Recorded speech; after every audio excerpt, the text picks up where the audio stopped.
Welcome back to Boring Science for Sleep, your place for slow, cozy science under a soft night sky. Before we begin, take a moment. What time is it where you are? Late enough to hear the world quiet down? Early enough that the moon still hangs outside your window? Wherever you are, whatever you've carried today, till you've made it here, that's enough. Let this moment be for you. Tonight, we're heading to the shore, but not the loud, sunlit kind. We'll walk along a dark beach, barefoot and slow. The tide is low, the stars are reflected in the waves, and suddenly, with every step you take, the water begins to glow. It's not your imagination, the ocean really is shining, with a soft blue shimmer, with tiny sparkles like stars scattered across the tide, with quiet light that moves and pulses like a living dream. And you wonder, why does the ocean glow? Not all the time, not everywhere, but sometimes, especially at night, in warm places, after a hot day or a storm, the sea lights up as if it remembers the stars above. Is it a trick of the moonlight? Some kind of magic? Or something alive? Tonight, we'll let the waves answer. Gently, slowly, sleepily. We'll drift through science like driftwood in water, carried not by urgency, but by wonder. So breathe in, let go. The tide is coming in, and it's glowing just for you. It always begins the same way. You're walking along the shore, barefoot, slow. The sun has long since dipped beneath the horizon, and the only light now comes from the moon, the stars, and the soft hush of distant waves. The air is cool, the tide is rising, and then, just as your toes meet the edge of the water, it happens. A shimmer. At first you think it's a trick of your eyes, but then another spark, and another. Tiny flashes of pale blue light flicker just beneath the surface, blooming around your steps like glowing petals scattered on the sea. You pause, amazed. The ocean is glowing. And not just glowing, it's responding. To your movements, to the waves, to the world around it. You lift your foot, the light fades. You touch the water again, it flares back to life. It's as if the ocean is alive, as if it's remembering something in the dark. And in a way, it is. This is your first quiet meeting with bioluminescence. A word that sounds complicated, but all it means is life that makes light. From the Greek, bios, for life, lumen, for light. Bioluminescence. A soft glow produced not by fire, or heat, or electricity, but by living things. You've seen it before, perhaps. In the flicker of a firefly, in the quiet pulse of a deep-sea jellyfish, in the glimmer of fungi on a forest floor, and yes, sometimes, in the sea. But what's causing this ocean light? What's glowing exactly? The answer is smaller than you think. Much smaller. Tiny organisms, plankton, floating in the shallows. More specifically, a kind of plankton called dinoflagellates. They're single-celled, invisible to the eye. But when the water moves, when it's disturbed by a wave, a splash, a curious tow, they react by lighting up. Why? That we'll explore soon, but for now, let's stay with the glow. Imagine a vast, black sea, and across it, a trail of shimmering light. That's not a reflection, that's the sea itself shining. Sometimes, it appears in thin lines along the shore, tracing the edge of the waves. Other times, it fills an entire bay, like someone spilled a bucket of stars. There are places on Earth where this glow is so strong, so steady, that people come from all over the world just to see it. Mosquito Bay in Puerto Rico, Toyama Bay in Japan, Gippsland Lakes in Australia, Halmahera in Indonesia. Each with different organisms, each with a different rhythm, but all telling the same quiet story. There is light, even in the darkest waters. You might wonder, How does a tiny cell produce light? It doesn't have wires. It doesn't have batteries. And yet, when touched, it shines. Inside these plankton cells, there's a chemical called luciferin, and when it reacts with oxygen, it creates light. Cool light, no heat, just a soft blue glow that lasts for a second or two. This reaction is controlled by an enzyme called luciferase. Luciferin plus luciferase plus oxygen equals light. That's it. That's the whole equation. Life plus breath equals glow. You're not expected to remember the names, but maybe you'll remember the feeling of standing on the edge of something alive and realizing it sees you. And this light isn't random. It's precise.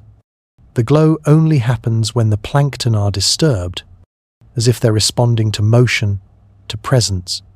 A paddle dips into the water, glow. A fish darts through, glow.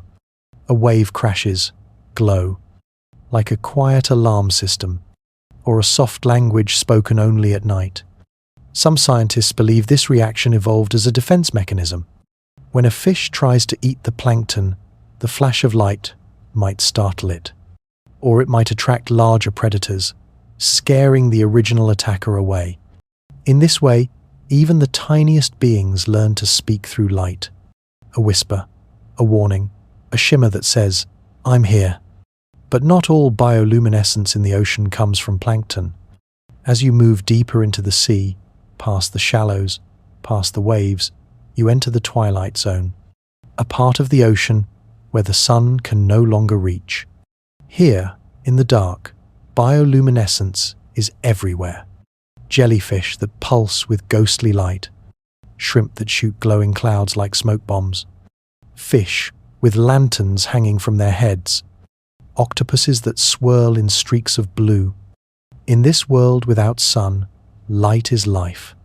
It's used to hunt, to hide, to attract, to confuse, to say, "Come closer," or "Stay away."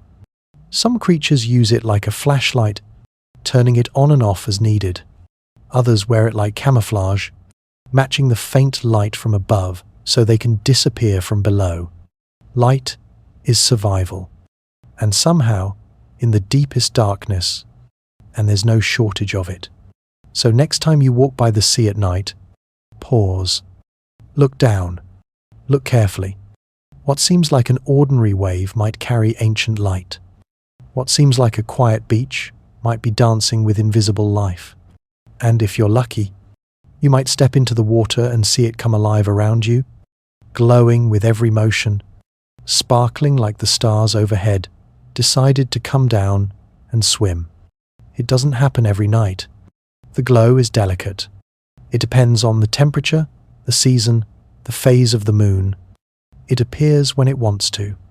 But when it does, it stays with you, like a dream you didn't expect to have, like a question the ocean answered in silence. Bioluminescence is more than just a glow. It's a reminder that life is always communicating, even in stillness, even in darkness. That something microscopic can create something beautiful, that the quietest parts of nature often hold the brightest light. And perhaps that's a comfort as you rest tonight. You don't have to shine loudly. You don't have to move constantly. Even a tiny spark, born in stillness, can light an entire sea. So breathe gently now, like the tide. Let the glow drift through your thoughts. We've only just begun. There's more to discover beneath the waves. And tonight, we'll go deeper still. The ocean glows because something inside it has quietly learned to shine. But how? How does a living cell, something so small, so soft, so simple, create something as breathtaking as light? To understand that, we won't need equations or labs, just a willingness to drift gently through the unseen and to wonder. Let's sink a little deeper now, together, as though we're slipping beneath the surface of still water at night, not falling, but floating. It's dark down here, the kind of darkness that wraps around you. No Sunday, no moon, only the steady hum of the deep. Then, softly, something flickers. A flicker from within. A pale, cool glow, not born from fire or electricity, but from the chemistry of life itself. Inside a glowing creature, whether it's a speck of plankton or a slow, pulsing jellyfish, something elegant is happening. It begins with a molecule, one with a beautiful name, luciferin. This is the fuel, the raw ingredient for light. But luciferin doesn't act alone. It needs oxygen, and it needs help. That help comes in the form of an enzyme called luciferase. When luciferin meets oxygen, and luciferase steps in to guide the reaction, a quiet transformation takes place. Light appears. Not heat, not flame, just a glow, silent and soft. This is what scientists call a chemiluminescent reaction. It sounds complicated, but it's really quite gentle. A bit of breath, a bit of energy, and the cell sighs with light. What's even more astonishing is how specific and delicate this reaction can be. In different species, luciferin and luciferase come in slightly different forms. One might glow blue, another green. One may light up in warm, shallow bays, another only in the cold pressure of the deep. Some flicker for a moment, others hold their glow for longer. But all of them are variations on the same theme, nature's way of writing with light. And light, once created, can be shaped. Some marine creatures have special organs called photophores, little biological lanterns that can direct and focus their glow. Others use reflective layers like tiny mirrors to push the light outward. Some, like certain squid, can even cover and uncover these glowing spots with small flaps of skin, allowing them to blink or dim themselves on command. The light is theirs to control, and it is used with intention. Some fish shine downward to erase their own shadows, disappearing into the blue. Others use their glow to draw attention, not to themselves, but to nearby predators, flashing just long enough to startle or confuse. In the deep sea, a strange fish might dangle a glowing lure in front of its mouth, waiting silently in the dark for something to be curious enough to come close. And still others glow not to hunt or to hide, but simply to find one another.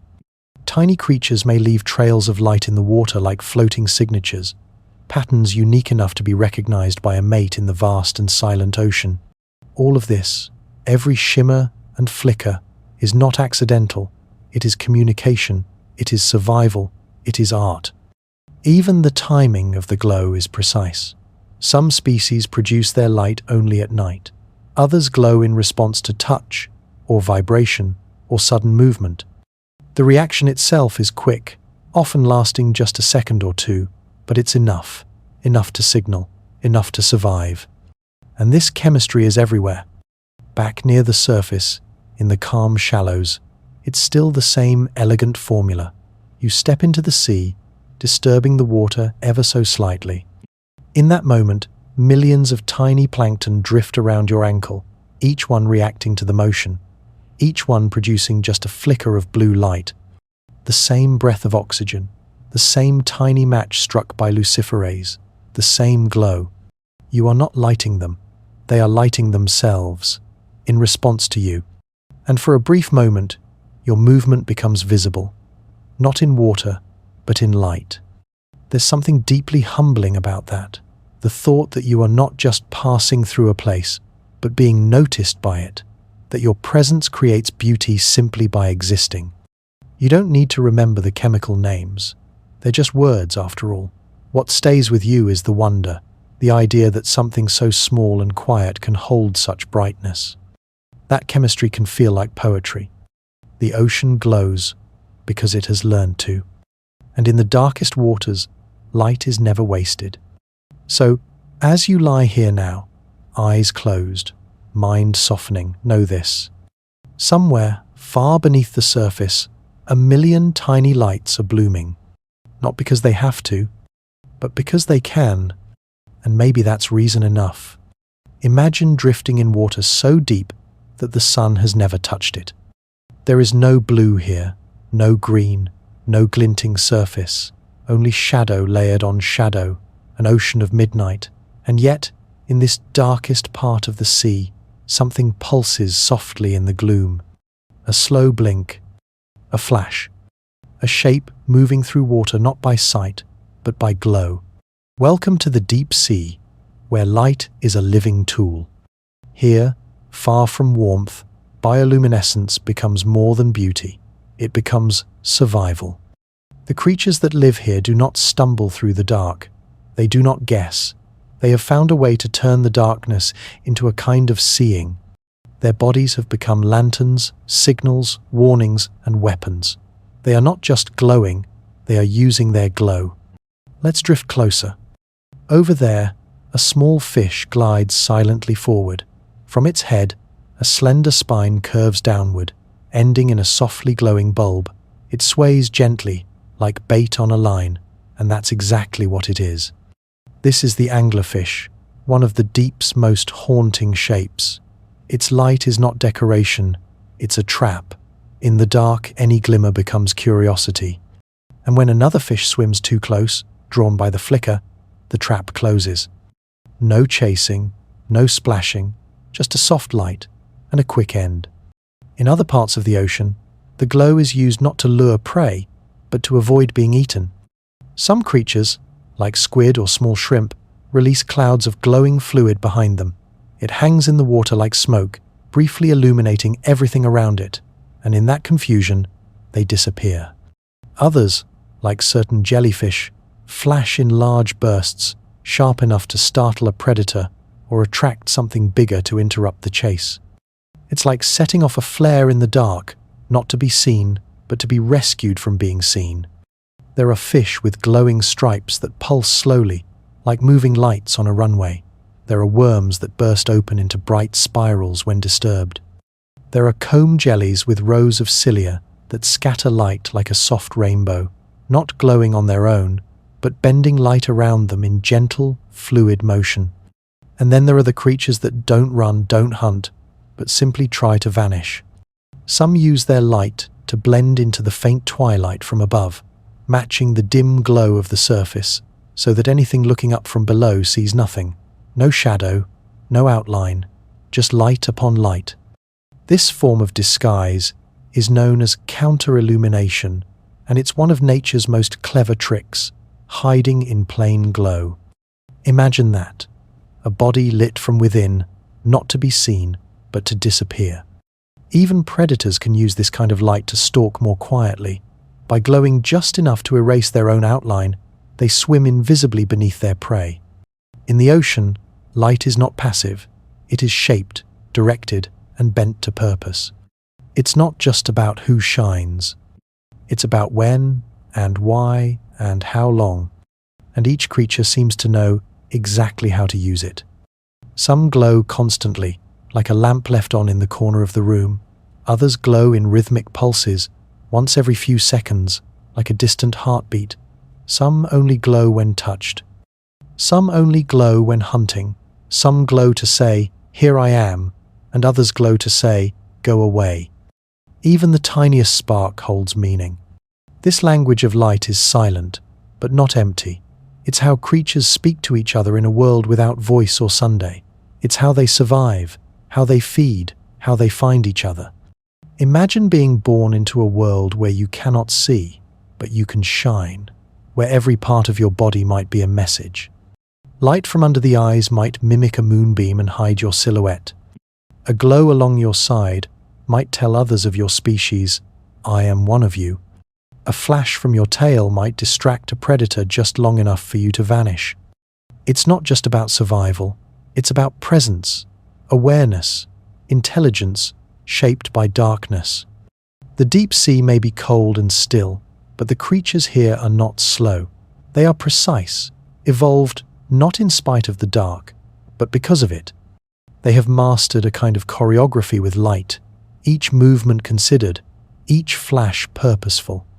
Even in places closer to the surface, bioluminescence follows this same principle. In shallow bays, plankton respond to movement. In midwater, jellyfish pulse to confuse. In the deep, fish light their way with living beacons.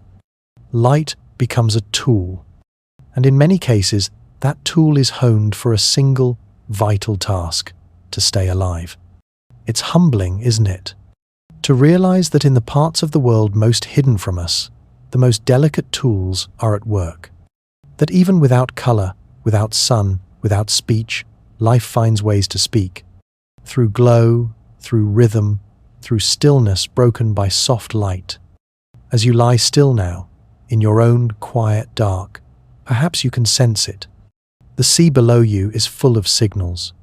Not loud ones, not sharp, but patient and glowing, each flicker like a thought, each flash like a decision made in silence. The creatures of the ocean do not fight the dark. They do not fear it. They fill it, light by light, until it becomes their language. And maybe, in your own way, you do too. Maybe some parts of you don't need brightness to be seen. Maybe you have your own silent glow, something gentle, something strong, that helps you move through the murkier waters of your days. So rest now. Let that idea float with you. You don't need to shine loudly. You don't need to glow all the time.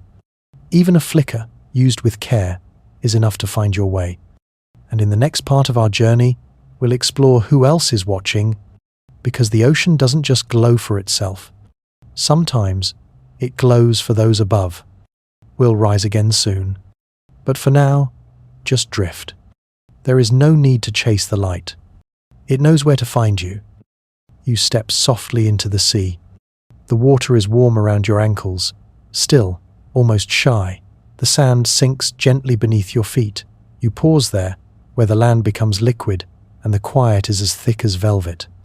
Then you move. Not much, just a shift of your toes, a sweep of your hand along the surface. And the ocean glows. It glows as if it's alive, as if it has noticed you. The water around your legs shimmers, then dims. You move again. Another trail of soft light blooms and fades in your wake. A conversation, but without words. It feels magical, doesn't it? But it's not magic. It's movement. And it's memory. And it's the chemistry of life watching quietly in the dark. The ocean doesn't always glow. Sometimes it remains still, unreadable, as dark as the night sky above. But when the conditions are right, when the water is warm, the air is humid, and the moon is shy, the glow returns. Sometimes it clings to the foam at the wave's edge. Sometimes it runs in streaks behind the hull of a boat. Sometimes it blooms in perfect circles, triggered by the touch of a passing dolphin or the flick of a fish's tail. And sometimes it responds to you. Why? Because the creatures responsible for this glow, the microscopic plankton floating just beneath the surface, are sensitive to movement. Not movement they can see. Movement they feel.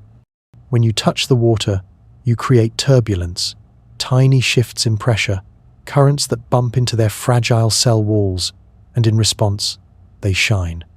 It's a reflex, a protective mechanism, a flash that says, something's here, a light that says, I've been touched.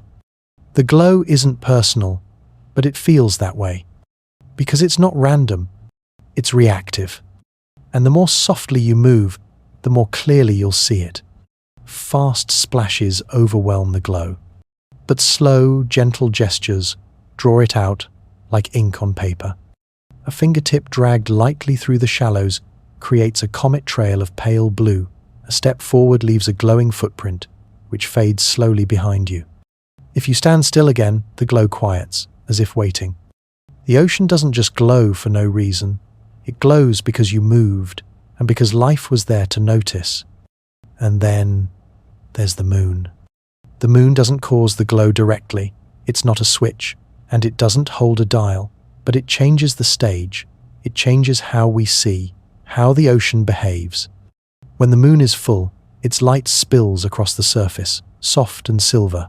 That brightness makes it harder to see the delicate flickers of bioluminescence. The glow is still there, it always is, but hidden behind a layer of reflected moonlight.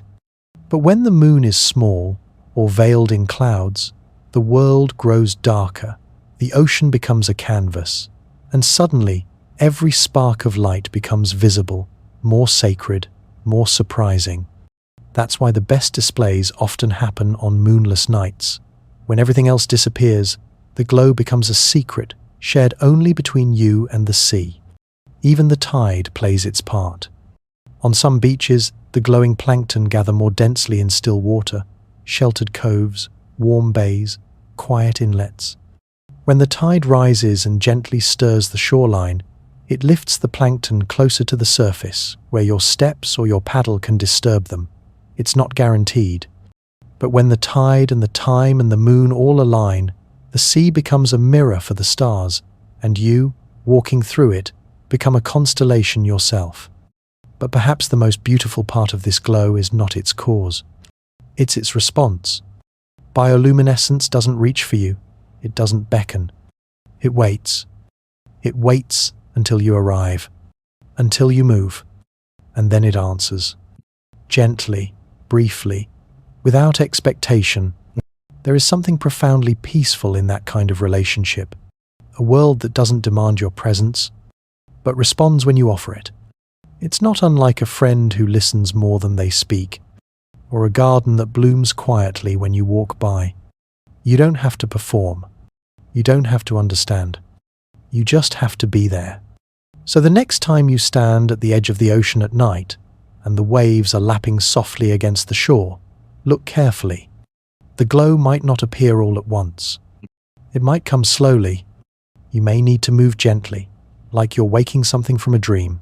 Try dipping your hand just below the surface. Not too fast. Just enough to draw a spiral. Watch it bloom behind your fingers, then vanish.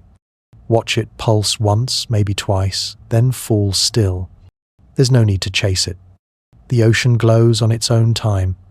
And even when the glow fades, something remains. A memory of light, a softness in the water, a quiet recognition that you were there. In a world that moves quickly, that rewards loudness and demands answers, bioluminescence asks for something else. Stillness, curiosity, presence. It doesn't announce itself. It waits for you to arrive. And when you do, it speaks, not in words, but in light, a language you feel in your chest more than in your ears, a kind of welcome that doesn't call attention to itself. It glows when you move, but also, in a way, when you pause, because in that pause, the sea notices you, and in that pause, you might notice the sea. So rest here a moment longer. Let your breath rise and fall like waves. Let your body become still. And let your thoughts glow, softly, like those quiet sparks beneath the surface. They aren't shining for applause. They aren't trying to be seen. They glow because that is what they do, because it is in them, because it's enough. And tonight, that's enough for you, too.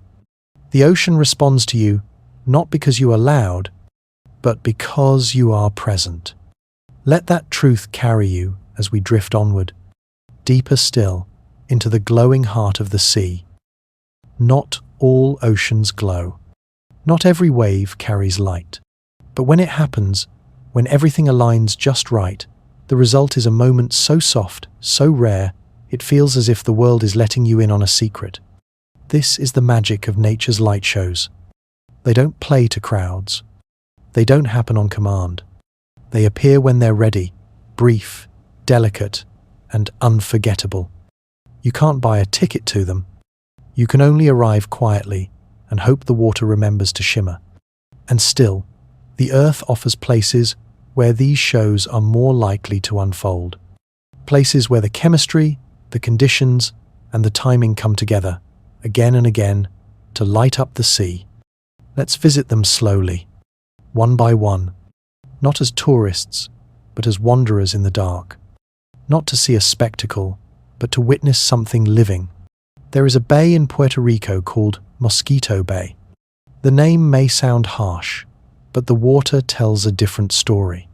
At night, especially when the moon is hidden, the bay glows with a vivid, electric blue.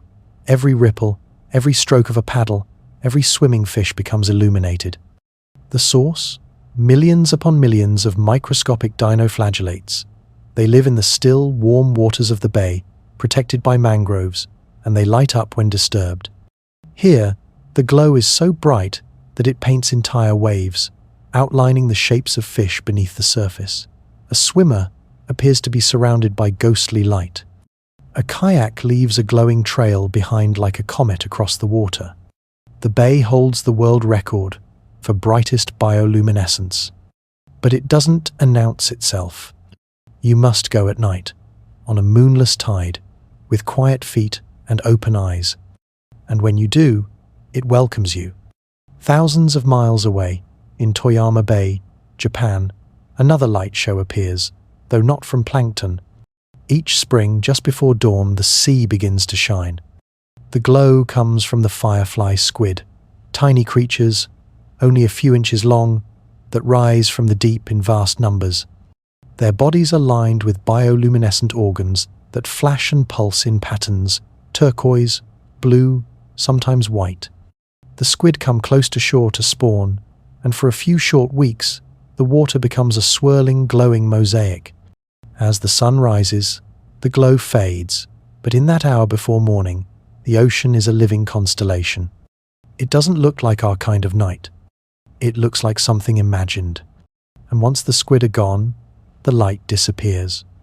Until next year, in Australia's Gippsland lakes, sometimes after warm summers and rainy seasons, the lakes come alive at night. Here, the bioluminescence appears in pockets. Step into the shallows, and you might see your feet shimmer, splash gently, and the water blooms around you. The glow isn't always there. Some years it's faint, some years it's strong, but when it returns, it feels like the lakes are remembering something ancient. Locals and visitors alike describe it not as a sight, but as a feeling. Something you carry afterward, like stars caught under your skin. In Halmahera, Indonesia, where coral reefs breathe quietly beneath the waves, there are lagoons and bays where the water lights up with even the smallest gesture. Fish darting near the surface trace light trails in real time. Waves rolling onto the sand glimmer like the edge of a sparkler. Snorkelers find themselves suspended in quiet galaxies, bubbles glowing as they rise, hands glowing as they move. It is not loud. It is not crowded. It simply is. Bioluminescence here feels not like a performance, but like a greeting, as if the sea itself is saying, "Welcome back. I remember you." There are other places too. Beaches in the Maldives, coves in Jamaica, bays along the coast of Vietnam, hidden inlets in California, shallow mangrove pools in Thailand. But no matter where you find it, the glow always has the same quiet rules. It prefers warm water. It favors calm nights. It shines best when the moon is small and the wind is soft. And it always rewards those who arrive slowly. Because here's what's true. You can't chase bioluminescence. You can prepare for it. You can travel toward it, but it appears when it wishes, and it fades on its own time. It's not here to dazzle. It's here to exist. Some nights, the water will be still and dark. Other nights, it will feel like you're walking through stars. And both nights are worthy. Because even when you don't see it, the glow is still there. Waiting, resting, stirred only by movement, by life. There's something beautiful in knowing that nature's greatest light shows happen without schedule, that they do not wait for eyes to be watching, that their purpose is not performance. They glow because that's what they were made to do. And when you witness it, when you happen to be in the right place, at the right moment, with the right kind of stillness, you're not just seeing something rare, you're being included in it. You're part of a rhythm older than stories, a glow passed down not through words, but through water. So if you ever find yourself standing on a dark beach, and the waves are gentle, and the air is warm, try dipping your hand into the water. Move slowly. Watch the light trace your shape. And if it does, if even a flicker appears, let it be enough, not to impress, not to capture, just to witness, to share a moment with the sea, and to carry that moment with you long after the light fades, because some things are too soft to stay, too alive to be controlled, too beautiful to explain. And sometimes it's those things that stay with us longest. When we see the ocean glow, we tend to ask how it happens. We look for the plankton, the chemistry, the moonless night, but sometimes the more important question is why. Not why the creatures do it, but why we're being shown it at all. Because when the ocean glows, it's not just a light show. It's a message from below, one that speaks not in words or sounds, but in pulses, patterns, and presence. It's a language we're only just beginning to understand. The glow begins with tiny organisms. They're not here to impress us. They're here to survive, to reproduce, to respond to the world around them. But in the way they glow, when they glow, and how much they glow, we can learn something about the ocean itself. Think of it like this.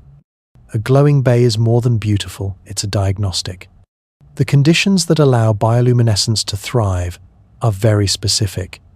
Warm, still water. Balanced salinity. A certain temperature range.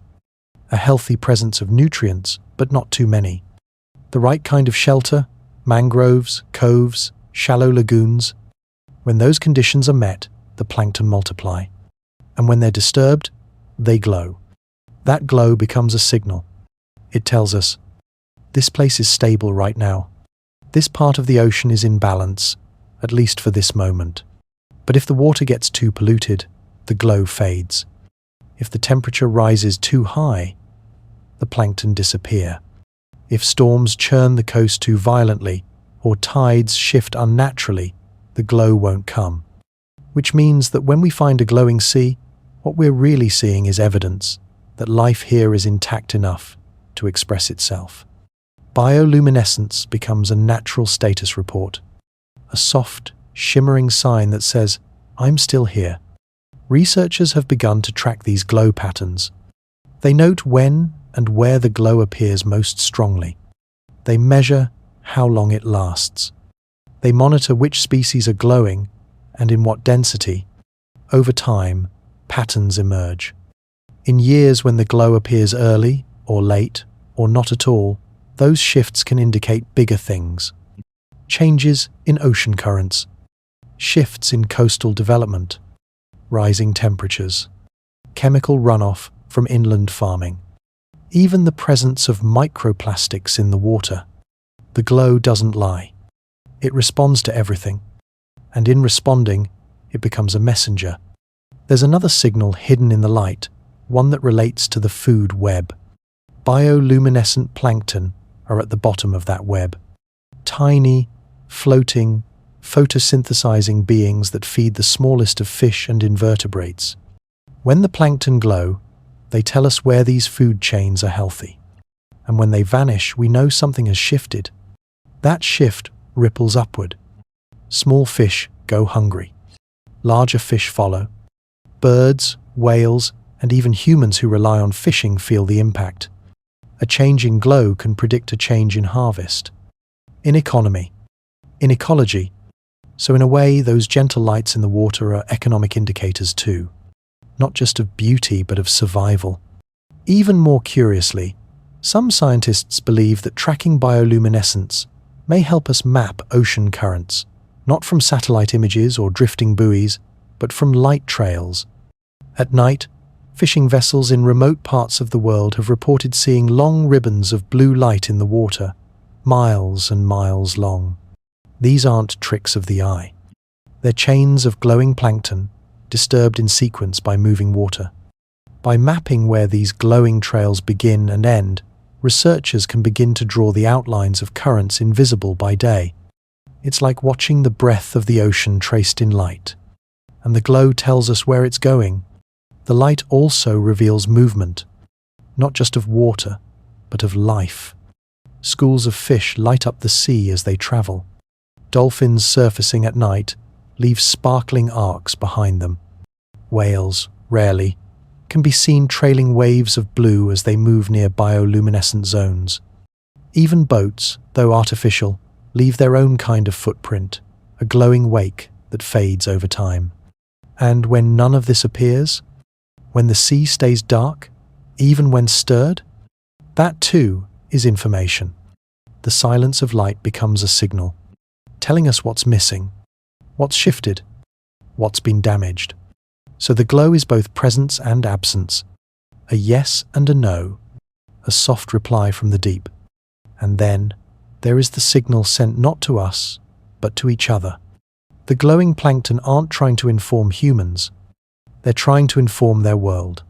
To say, I've been touched, or I'm under threat, or simply, I'm here. Some species have learned to recognize these flashes. Predators follow glowing paths to locate fish. Prey detect sudden glows as signs to flee. Others may use bioluminescent pulses like fireflies do to communicate or synchronize. Imagine the sea speaking in Morse code, not through sound, through spark, through rhythm. We don't fully understand this code yet, but we're beginning to listen. There is something humbling in all of this, to realize that the glow we marvel at is not just a decoration. It is a system, a network, a messenger. The ocean speaks to itself in light. And now, slowly, to us. But only if we're willing to see it as a message. To sit quietly, without noise or demand, and let the flickers speak. When you do, the sea tells you about its health, its balance, its loss, its persistence. It glows not for show, but for survival. So tonight, as you lie in stillness, imagine that the glow continues. Not in flashes for the eye, but in pulses for the earth. Each flicker a note, each rhythm a report, each soft bloom a whisper, saying, this is what the ocean is feeling now. And if we keep watching, gently, patiently, respectfully, maybe we'll learn to respond. Maybe we'll learn to answer back. Not with noise or disruption, but with care. Because the ocean is already speaking. And it's using the oldest language of all, light in the dark. We are drawn to light. But we are moved by glow. Not the sharp white of headlights. Not the blazing heat of the noon Sunday. But something quieter, dimmer, alive. A glow in the dark feels personal, like a secret, like something that wasn't meant for crowds. And when we see it, on the ocean, in the woods, beneath the stars, something deep inside us softens. We stop speaking. We breathe slower. And we just watch.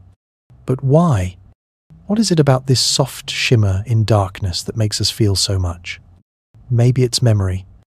Even if you've never seen the ocean glow, part of you might remember the feeling of being near a quiet light, a candle, a nightlight, a distant porch lamp on a foggy evening.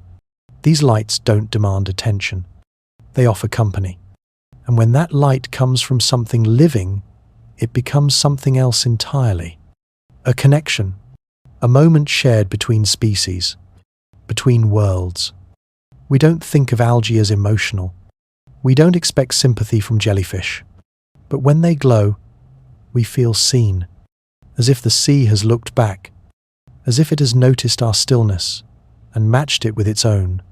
There's something primal in our love for glow. Long before we had electricity, humans survived by the light of fire. We gathered around it, told stories, felt safe. And glow still feels like that, like warmth. Even when it's cold, it gathers us without words. It tells us, here is a place you can rest. And, unlike a bright, artificial light, a glow does not interrupt the night. It joins it. Bioluminescence doesn't blind us. It reveals what's already there, slowly, gently, patiently. It keeps the mystery intact. And somehow, that makes us feel more connected, not less. Glow also invites imagination. In the dark, our minds open. The world slows down. And when something begins to shimmer in that silence, We fill the rest in. We wonder, what creature made that light? Is it calling? Is it afraid? Is it celebrating? We give it meaning because it gives us permission to dream. It doesn't explain itself. It doesn't follow a script. It just appears, then fades. And in the space between those moments, our thoughts rise and ripple. We don't need full clarity. We're content with suggestion, with softness, with a hint of something alive just below the surface. There's also rhythm. Bioluminescence doesn't stay on like a bulb. It pulses, flares, dim and return. It matches breath, heartbeat, tide. That rhythm is comforting. We may not realize it, but our bodies crave patterns that align with nature. The slow roll of waves, the blink of a firefly, the inhale-exhale of something bigger than us. Glow offers that. It says, "You're not the only one moving slowly tonight." And that is enough. Even more curiously, glow feels earned. You don't stumble into it by accident. You find it by waiting, by quieting down, by stepping gently.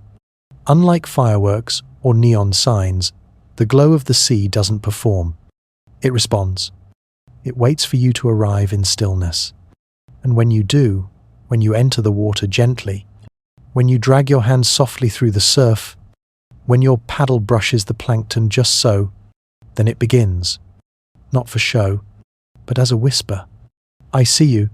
In that moment, the dark becomes not frightening, but welcoming. Not empty, but sacred. Children who see the glow often don't say much. They don't need to. Their eyes widen, their movements slow, and their wonder fills the space between words. Adults often say the same thing afterward. I felt like a kid again. I didn't want it to end. I felt something I couldn't explain. Because what's happening isn't just visual. It's emotional, spiritual even. You are seeing something older than cities, older than language. A ritual of the sea that began long before we knew how to name it. And suddenly, you're not a visitor. You're a witness. You belong. It's rare in our world to feel small in a good way. We often associate smallness with powerlessness. But glow reminds us that small can be beautiful, essential, intentional. A single speck of light in an ocean of black can still be seen. It doesn't need to be bright. It doesn't need to last long. It just needs to be real. And in that truth, many of us find comfort. That even if we are quiet, even if we are soft, even if we are here only briefly, we can still glow. So maybe that's why we're drawn to the light in the dark. Not because we want answers, but because we want presence. Not because we fear the night, but because we long to find something alive inside it. And when we do, when we see the water shimmer like stars, we remember that not all beauty needs explanation. Not all wonder needs a spotlight. Some of the most unforgettable moments arrive not with noise, but with glow. And you, lying there now in the stillness, you understand that, even if your eyes are closed, even if the sea is far away, that glow is still with you, in memory, in breath, in heart, and it reminds you that the world is full of quiet magic, waiting. The ocean isn't the only place where the world lights up in silence. If you step away from the shore and into the woods, or even into your own backyard on a summer evening, you may still find it, that same quiet shimmer. Not in the waves this time, but in the air, the trees, and the very soil beneath your feet. This glow, too, comes softly, without music, without fanfare, but full of life. Bioluminescence isn't an ocean secret. It's a language spoken in many corners of Earth. And tonight, we'll follow it, out of the tide, into the forest, and beyond. Imagine walking along a country path at dusk. The air is warm, the wind is slow, and then a flicker. At first you think it's just a trick of your eyes, but then it happens again, and again, Tiny golden lights, appearing, blinking, drifting, disappearing. You've found fireflies. They glow not beneath water, but above grass. Not in reaction, but by design. Their bellies pulse with light as a way to communicate, to find a mate, to say, "I'm here," across the night. Each species has its own rhythm. Some flash in perfect synchrony, thousands at once, blinking like a living orchestra. Others blink alone, gently, as if whispering their story into the wind. Their glow is warmer than the ocean's blue, a soft amber, like candlelight, but the feeling it evokes is the same. Stillness, awe, and the joy of being surrounded by something so alive, yet so peaceful.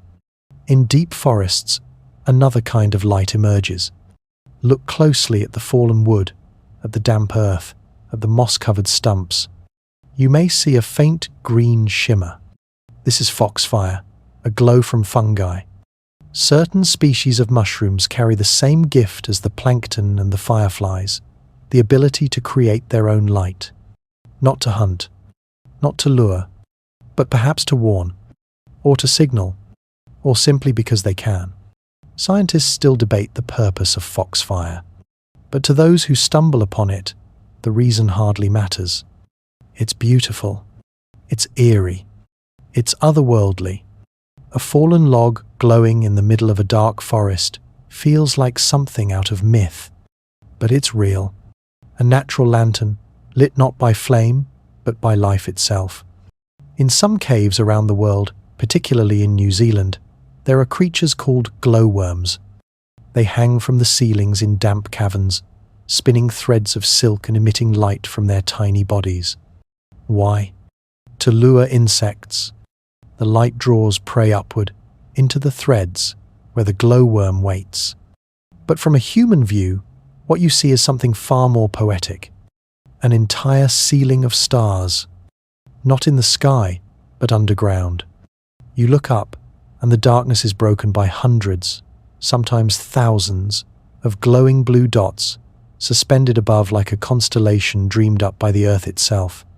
There are no voices, no footsteps, only the sound of dripping water and your own breath slowing down. Because even in a cave, even far from the ocean, the world still remembers how to glow. Even the desert isn't immune. Some scorpions, creatures of heat and grit and survival, glow not from within but when touched by ultraviolet light. Take a black light into the scrublands at night, and suddenly the ground sparkles. Not with stars, but with secrets. With hard-shelled survivors revealing a side of themselves they usually keep hidden. Why do they glow? Scientists aren't entirely sure. It might be a way to confuse predators, or to detect moonlight. Or maybe it's just a leftover trait, like a dream passed down through generations. But regardless of reason, the result is the same. Darkness becomes alive with flickers. And you remember, again, that glow is never far away. Then there are the places where life and light blend in unexpected ways. In some parts of the world, certain species of millipedes, beetles, and even marine worms carry luminescent traits. Jellyfish that dance in the deep with ribbons of electric blue. Squid that flash and strobe like underwater beacons. Shrimp that spit glowing clouds to escape from danger. Each with its own light language, each with its own rhythm. Some use their glow to attract, others to defend. Some to camouflage, others simply because that's how their bodies have chosen to live. There is no single purpose, no one explanation, just the constant truth. That life, when given the chance, often chooses to shine. So, what does this mean for us? It means that the glow is not rare. It is not limited. It is not fragile in the way we think. It is everywhere, if you're patient. Not just in oceans, but in meadows. Not just on remote beaches, but in the shadows of trees. Not just for scientists, but for anyone who slows down enough to see it. Glow is a reminder. That wonder doesn't always need spectacle. that nature still holds surprises, that even in darkness, life finds a way to be seen. So whether you're by the sea or beneath the trees, look for it. The soft shimmer, the patient pulse, the living light. It won't call your name. It won't shout. It will wait. And when you see it, you'll know you've found something ancient, something quiet, something sacred, not because it's bright, but because it glows, just like the ocean, just like the night, just like you.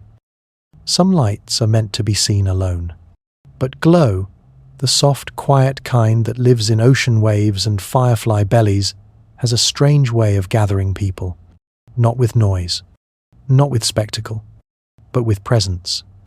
It happens in silence, in shared stillness, in breath held between heartbeats, because something about seeing the world glow makes us want to look around, to see if someone else is seeing it too. And if they are, we feel it.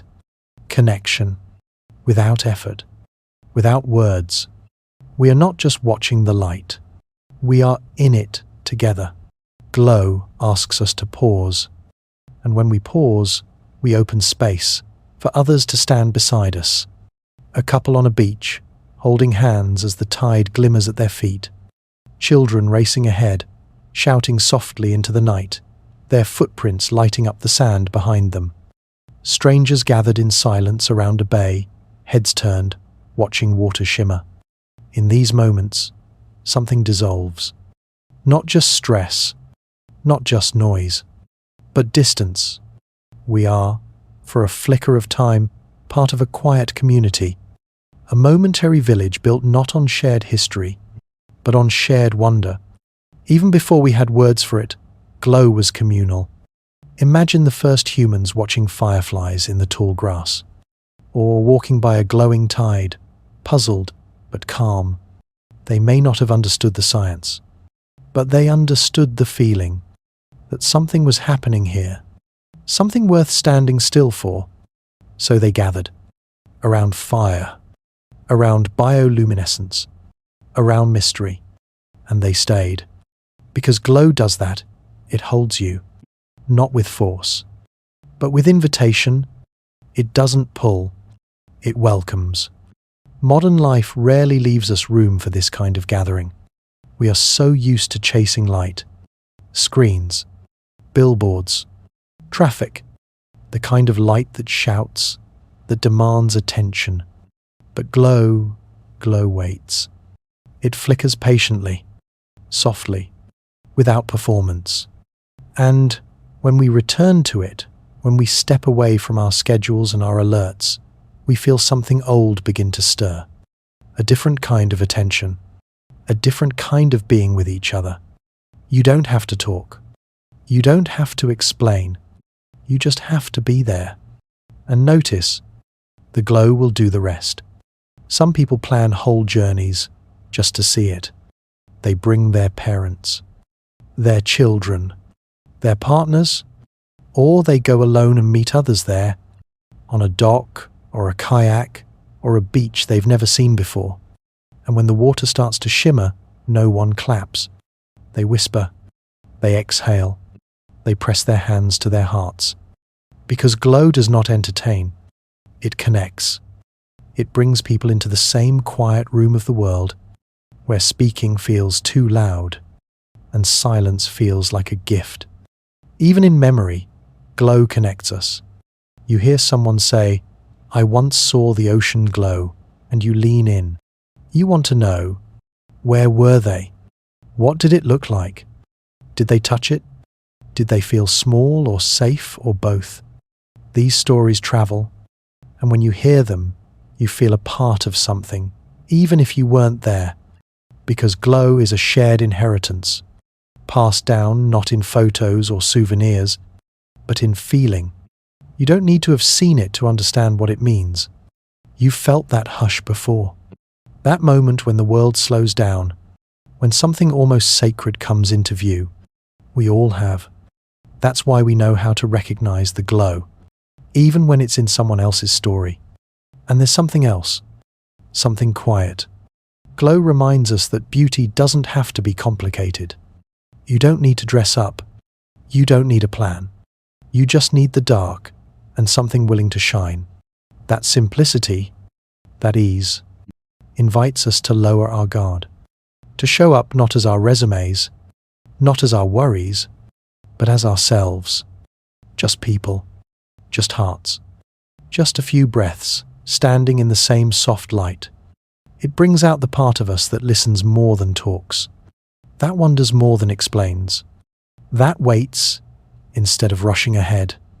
And in that stillness, we meet each other more fully, more gently, more truthfully. Even now, maybe you're remembering a moment like that, not just where you saw something beautiful, but where you felt close to someone else because of it. A walk through glowing woods, a quiet swim at night, a porch where fireflies dance between two people saying nothing. Those memories stay. They do not shout. They do not age. They sit quietly inside us, glowing, because they are made not just of light, but of connection, of being there, together. So tonight, as you drift deeper into rest, I know this. Glow is still out there, on distant beaches, in silent forests, in hidden caves, and people are gathering, right now, standing side by side, watching the night come alive. They may not speak, they may not know each other, but they are connected by rhythm, by wonder, by light, and so are you, even from afar, even from your bed. You are part of that circle, a witness to the quiet glow that brings us home. Let's sit here, one last time, by the shore of a memory. The night is still, the tide moves slowly, and the glow you followed all this time is still flickering, soft and alive, just beneath the surface. Maybe you feel it too, that sense of something sacred, not in the sense of ceremony, but of closeness. Closeness to a truth that doesn't need to be explained. Because by now, you understand. This isn't just a story about science. It's a story about being alive, and why even the smallest glimmers matter. We began with a simple question. Why does the ocean glow? You've walked through answers. Biology, chemistry, survival, signal, rhythm, connection. But all of it, every glowing tide and flickering bay, points to something more than explanation. It points to presence, to the idea that in darkness, life does not pause. It whispers, and it leaves traces of itself in light. Bioluminescence is not rare. It is not a glitch in nature. It is a choice the natural world has made, again and again, to shine, to pulse, to respond. And in that, there's a lesson waiting for us, not just about oceans or animals, but about how we live.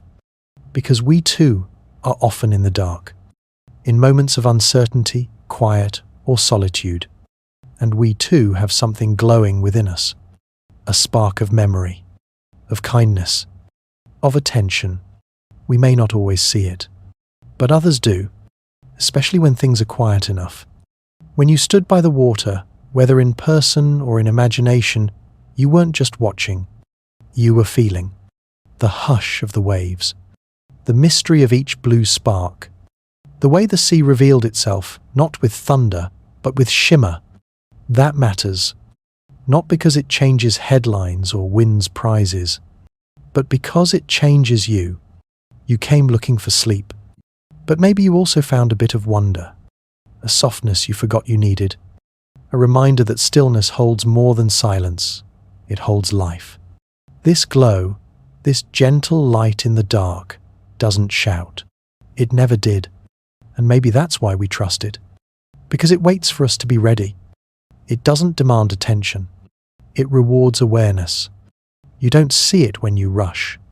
You see it when you slow down. And that's the gift. That something so small, so silent, can awaken something deep in us. Wonder, gratitude, peace. Perhaps the most powerful thing about glow is that it never tries to be anything else. It doesn't brighten the world to be noticed. It just is. And in that simple act of being, it creates space for others to see, to feel, to rest. Like you're doing now. Right here, right now, lying still, listening to the echoes of ocean light. Maybe your eyes are closed. Maybe you're already drifting. That's okay. The glow doesn't need you to stay awake. It just wants you to know you're not alone. Because even as the segment ends and the night deepens around you, somewhere the sea is glowing. Not for glory, not for noise, but because that's what it does. It glows when touched, when stirred, when alive. Just like you. You glow too, in memory, in kindness, in presence. And long after this story fades, long after the tide pulls back and the light dissolves into sleep, the glow remains. Not on the screen, not on the page, but in you, quiet, still, alive. Thank you for joining us tonight. You didn't have to be here, but you came anyway. And we're so glad you did. We hope this journey through light and tide brought you comfort, or at least a little more softness than you had before. If you're still awake, don't worry. The sea will keep glowing for a while. And if you're already asleep, well, the ocean thanks you for listening. We'll see you again soon, sleepy traveler. Under a different sky, in a different quiet, with a different glow. Good night.